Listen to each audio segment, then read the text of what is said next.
And down at the 42-yard line. Great return.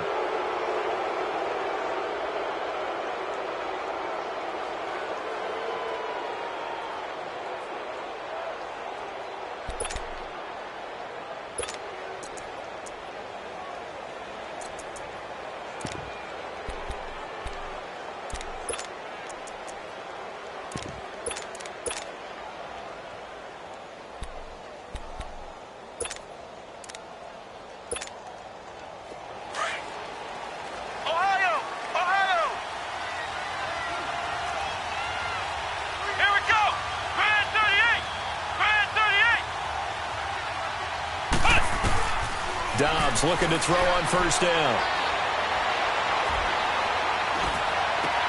And his first pass here is going to fall incomplete.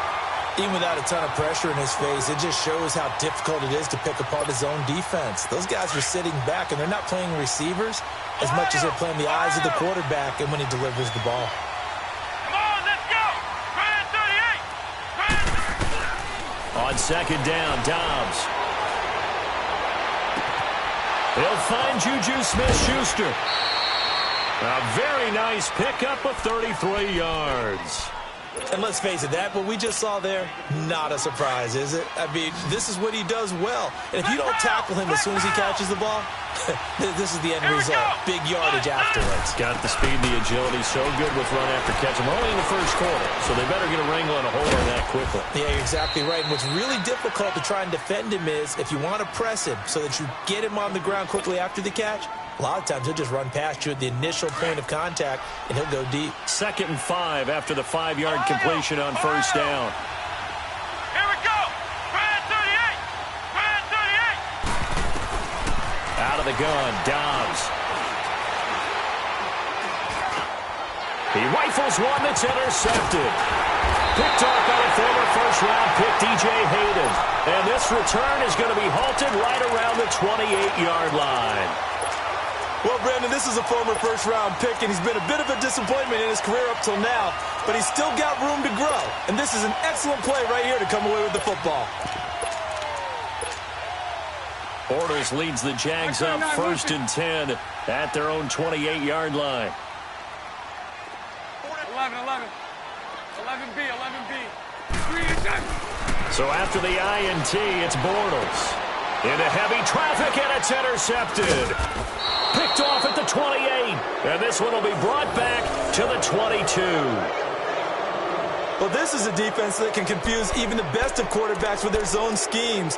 And here you've got a linebacker that's going to stay at home and just sit down in that zone. And this one basically comes right to him. Got a second here to assess Pittsburgh's last season as their offense comes onto the field. You know, for most of the folks that are fans of the Steel City, they're probably saying, wow, this was tough. But, hey, they were 9-6-1. The thing is, expectations there are playoffs every year. You're right. And to show that, they haven't been under 500 since 2003. It's a very consistent franchise. But remember how the season began. Le'Veon Bell once again holding out. They expected him to show up and play. That didn't happen. Then at the end of the year, Antonio Brown, Ben Roethlisberger. What's going to happen there? So they bookended their season with controversies. In the middle, did not play up to their standards. I still thought they were going to win the AFC North. Turned out Baltimore nosed them out. They've got to do some retooling in the offseason. Flushed out right. Oh, the ball comes out on the hit, but they'll say it's incomplete. Well, we always talk about how you've got to be quick when you go through your progressions, and here's another prime example. Trying to look downfield, he was standing in the pocket, but just couldn't find anyone open, could he? No, not enough time. They hit him and forced that incompletion. And his kick is good. And the Steelers will jump out to a 3-zip lead. They got the interception, but very little movement after, and that forces him to settle for 3. And it does feel like settling when that happens, doesn't it? It certainly does, but we got to give a lot of credit where it's due, and that's to the defense because they ran onto the field. This is what we call sudden change, right? Interception, you got to go put out the fire, and they did, holding them to a field goal. And this return net's positive as he gets past the 25 and up to the 27-yard line.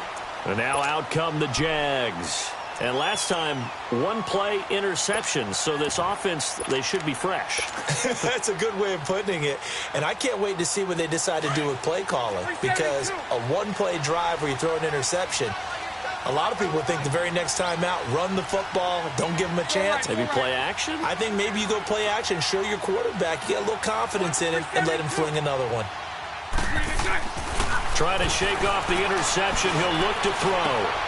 And he fires one that's intercepted. Picked off by Ryan Shazier. And he'll take this back down inside the 20. So that's back-to-back drives where they've thrown an interception. Ordinarily, we look at the offense and say, what's going on with your scheme? Maybe we should look at the defense and just give them a whole lot of credit. They've got them frustrated right now. Come on, let's go. Grand 38. Grand 38. Flex round. Flex round. Flex round. Flex round. On first down, Downs to throw. And that'll be incomplete. The linebacker, Telvin Smith, able to get a hand on it there. How many times when we see an incomplete pass, we just look at the receiver and say, should have caught that one. That was a drop, and we just put it on the offense. How about a little credit for the defense there? They just forced an incompletion. Yeah, especially after starting in a tough spot defensively, but a good start there on first down. That gave them a little extra confidence there, starting, as you said, in a tough spot and being able to make a play on first down. They still can't get it. And time finally runs out. He can't get rid of the football, and he's taken down. And I know it seems like we say this a lot in broadcast booths, but a quarterback can hold on to the football too long in these situations. I think he did right there. Oh, I agree with you totally. Sometimes you have to understand situations. Get rid of the football, save some yardage to make it less to gain for the next down. Instead, he was so hipped on ball security, he held on to it and took a big sack. And the pressure gets to him again. Telvin Smith in there to drop him, and back-to-back sacks now bring up 4th and long. And for the second time tonight, his field goal unit comes out here. He hit his first, now this from 43. And this one is no good. He missed it, and this score will stay right where it is. Everything looked good. Good snap, good hold. Sometimes, though, the ball just doesn't want to go where you want it. And this one winds up no good.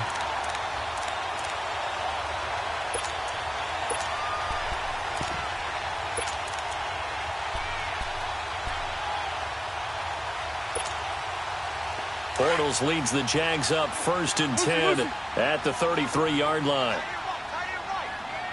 Green 80. Green 80. Move. Hank.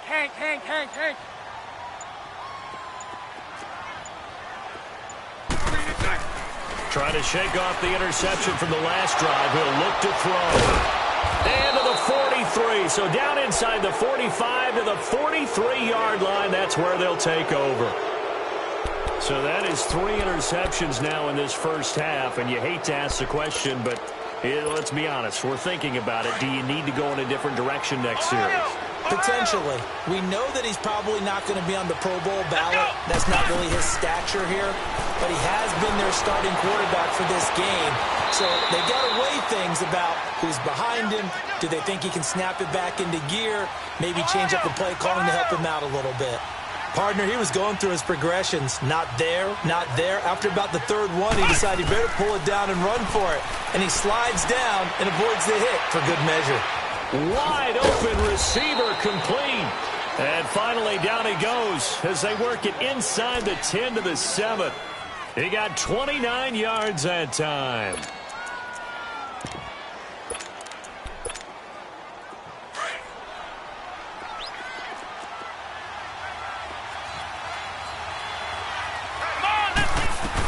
They'll try and run for it on 1st and goal. And he's in. Touchdown, Steelers. A great effort there. Taking it in from 7 yards away. And the Steelers find a way to stretch their lead. And this one through the uprights and good.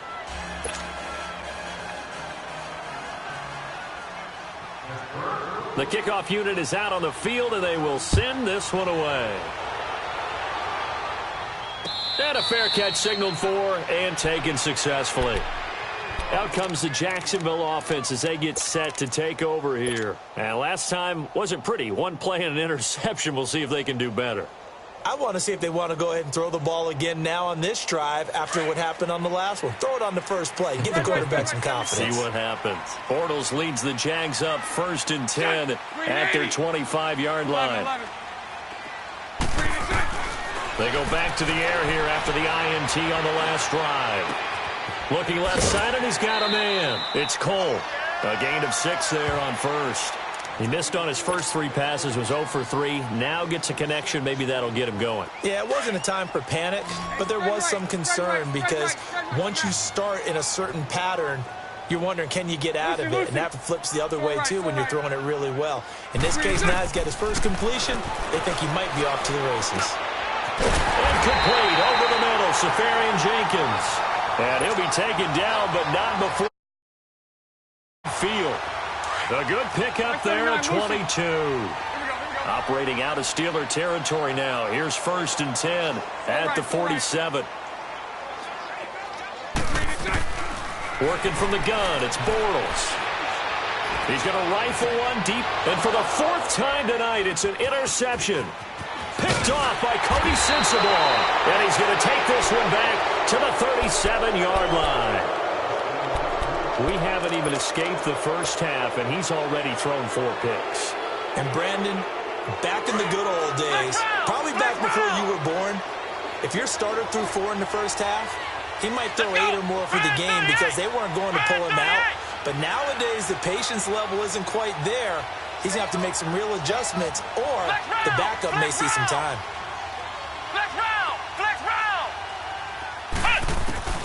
On 1st and 10, Dobbs. And incomplete. A.J. Bouye, the fine cornerback, there to make the play defensively. And that's one he's got to be happy to have back. There wasn't a hole open in the zone. You'd have to think on early downs like that first down there, need to be a little bit more careful. Yeah, fortunately for him, got a couple more downs to play with.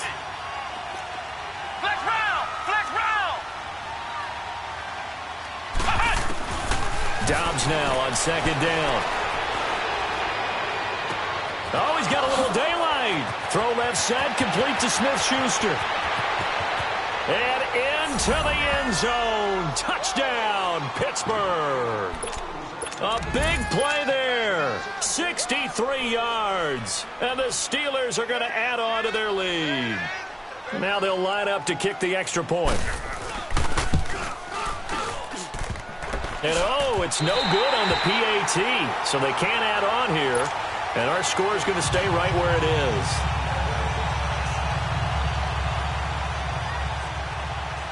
The kickoff team on the field now as they will send this one away. Fielded about a yard deep.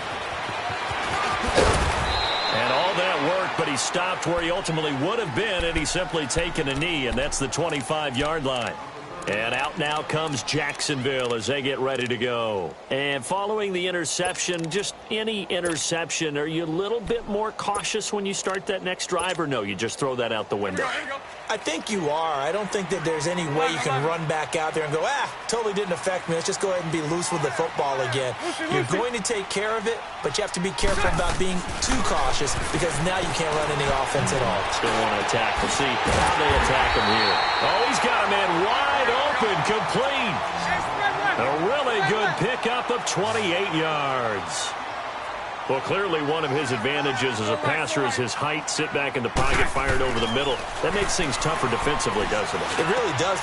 And now here is another interception. Picked off near the 34. And they are going to set up shop at the 32-yard line. And that gives him now 3 interceptions in the game. Well, someone's locked into what they're trying to get done in the passing game. When was the last time we had someone get 3 in a contest? 2011, wasn't it? Kurt Coleman. Oh, yeah, that's then right. With the Eagles. That's right. Then with the Eagles, and I believe it was against Washington and Rex Grossman. That's correct. Flex round! Flex round!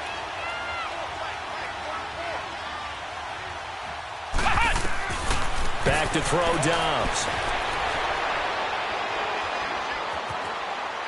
And that one is incomplete. And it also concludes quarter number 1. Back with Charles Davis, Brandon Gaudin. It's Steeler football. Here's 2nd and 10 now from about the 32. Here we go.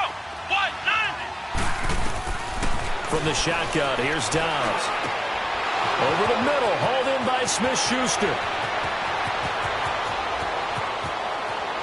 And he's going to take it in for a Steeler touchdown. A big play there with his 2nd touchdown here in this first half. And the Steelers find a way to stretch their lead. Point after try forthcoming.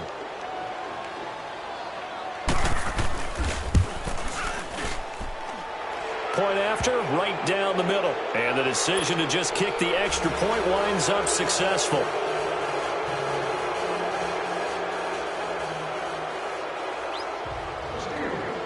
Set now to kick this one away, and off it goes.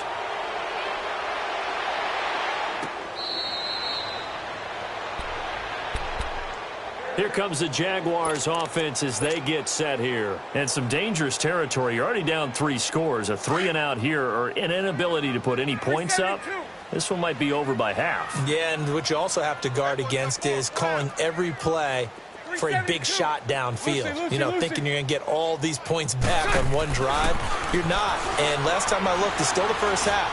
I'm not saying you have ultimate patience here, but you also don't have to go ahead and force everything either. 7 yards, the pickup on the pitch and catch.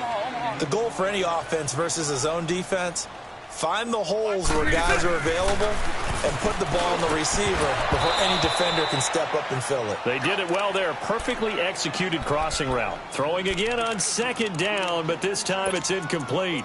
I hate to sound really negative, but at this point, an incomplete pass, almost a moral victory that it's not picked off. Well, you may hate to sound negative, but that was negative. It was very negative, I know, but all these first-half interceptions, it's been tough to watch. Yeah, couldn't find a silver lining in this one. Much more like lead. And he finds Safarian Jenkins. And they get him down, but not before he takes it across the 40-yard line. Bortles to the former Jets, Safarian Jenkins for the Jags' first down.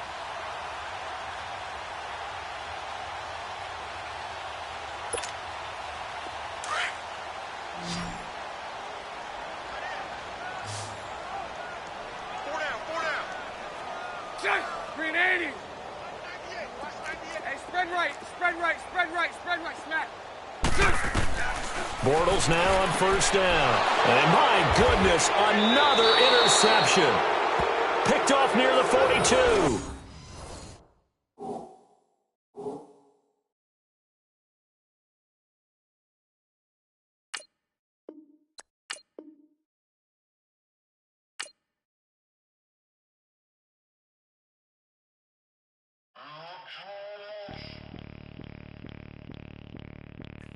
Bring out the brains truck, I'm young flying